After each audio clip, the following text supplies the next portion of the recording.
welcome back to RunThrough TV. It is Ben Sheppard here.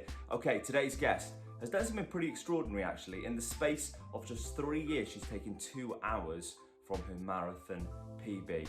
Who is she? Well, let's meet her. Okay, I'm Anya Culling.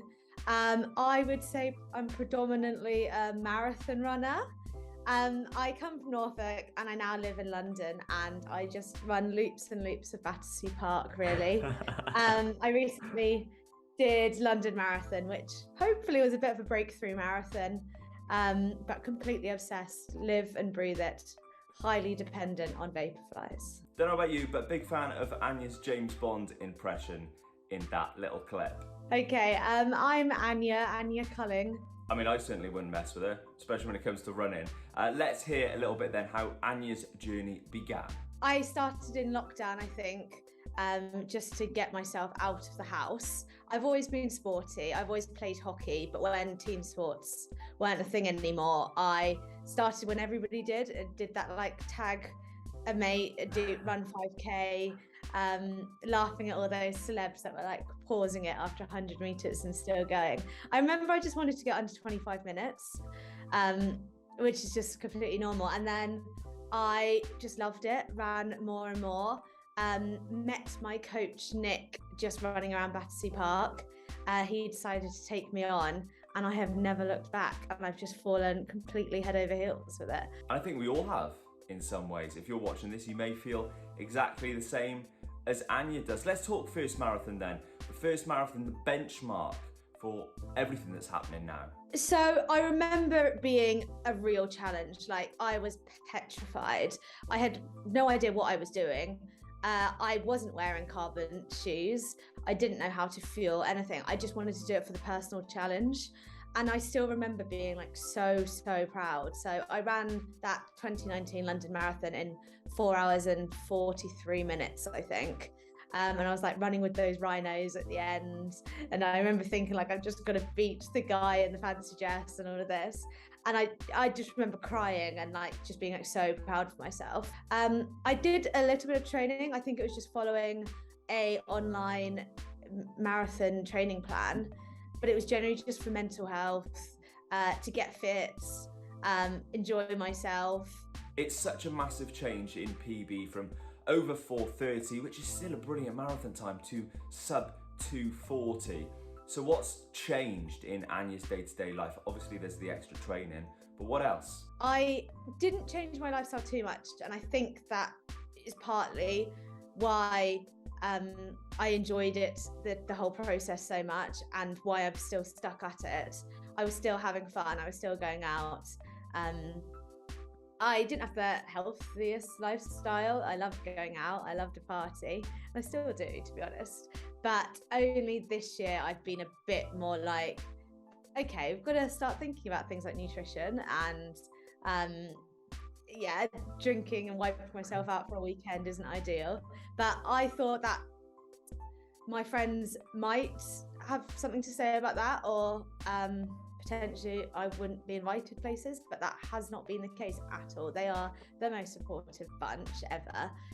Obviously I've gained so many friends through running now, who can relate to everything I'm doing, which is amazing. So like, I have those friends which I can go out on a Friday with, and those friends that I can go on a Sunday morning run with, and then those friends that can do both. But everyone, is so supportive. I've just got to make sure running is part of my life and not my whole life. Her attitude is brilliant, isn't it? So after her first marathon, she then met her coach, Nick. They went on together to knock over an hour and a half of Anya's PB in Manchester, before then progressing again in Rome and then again in London. Yeah, so I would say a lot is down to having a coach and Nick, 100%. I just think it's having the support, and he's based in London, I'm based in London, so I just meet up with him before runs and a chat.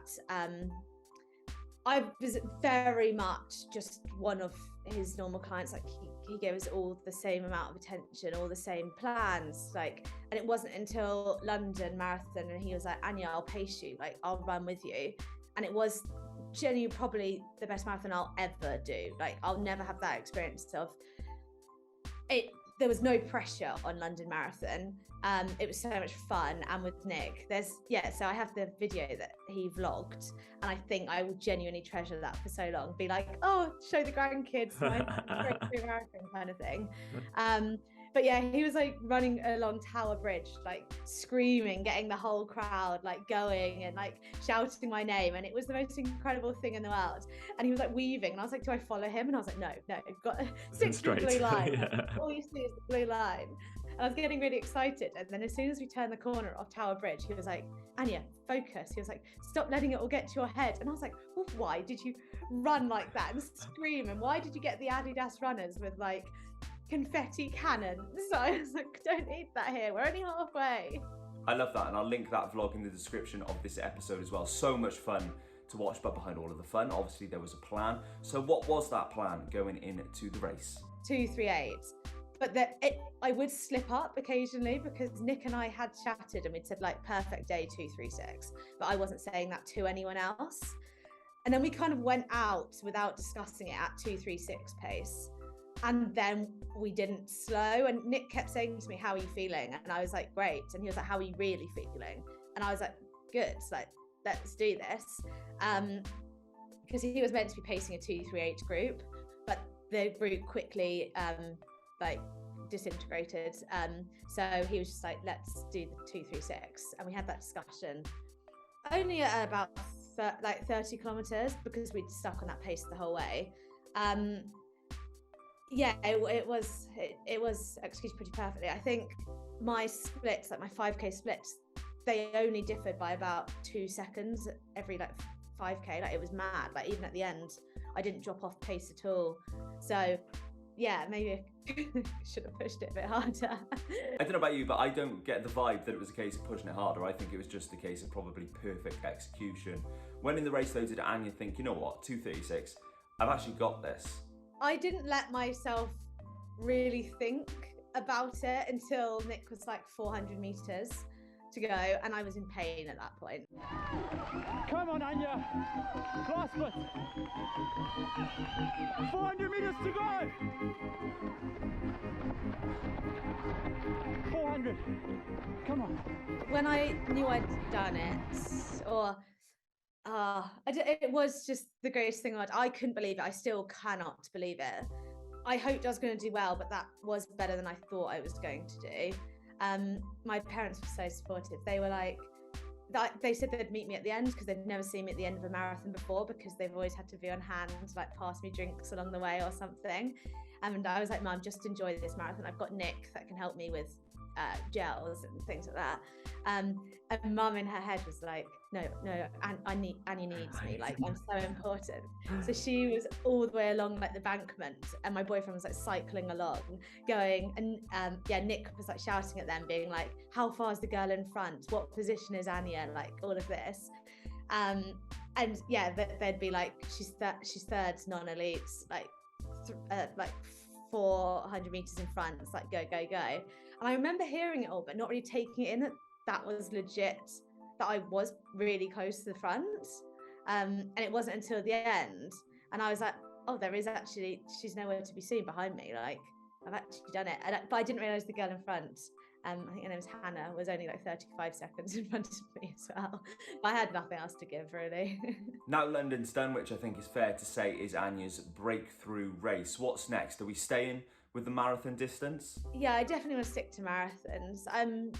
The less distance races, the 10Ks, halves, I really enjoy those. I do them more for like fun and checking in on like kind of time trial, kind of fitness level testing. So I'll do a few of those over winter. I'll target a spring marathon. I was flirting with the idea of Seville, but I think that's too soon. Maybe London again, but I don't think I'd be allowed a pacer, or it'd have to be a female pacer. But I'd like to do that. I don't know, it depends on a lot. It depends on how the winter goes. I want a bit of a downtime, so I'm fired up and ready to go. Been a few thoughts about going to Kenya with Sweatily in January, which would mean I'd like to do a February marathon like Seville, but I don't know if I'm ready for that yet. I've got my whole running career to like go to Kenya. I don't think that's necessary. It'd be more like a amazing experience rather than necessary for my training 100%. Literally a couple of days after filming this conversation with Anya, she went on and won another big 10-kilometer race, absolutely flying. And at just 23, she's got so much to still achieve in the running world. I, for one, cannot wait to see what Anya does. And if you are watching this, it certainly inspired me, this conversation, to lace up and get out. And you're thinking, you know what? I actually fancy running. I've had that pair of trainers sitting in the box for ages. I've said I'm going to do it, but I haven't done it yet. Well, let Anya convince you. I 100% do it. It's the best thing I ever did. It has genuinely transformed my life. I know it's cliche, but you never ever will regret a run. Those hard runs in the rain and the winter and the cold, I still like look back at those in the summer and I'm like, well, if I could do it then, I can do it now. The mental clarity it gives me as well. I know I'm having a better day if I've run that morning. Definitely. I really, really enjoy it. The whole process of running, it's like a little world that you're not privy to unless you're in it, and then you deep dive into it, and there's no escaping. I mean, it's hard to argue with that, isn't it? Thank you so much to Anya for joining us here on RunThrough TV. She's actually going to be joining us at a race on the 10th of December in Battersea Park as well. So shout out to Anya and her team that are going to be coming down and doing that. Please do subscribe here on RunThrough TV. We'd love to see you at an event in the not too distant future as well. So go and get yourself entered up. Links are in the description of this video, and I will see you again very, very soon.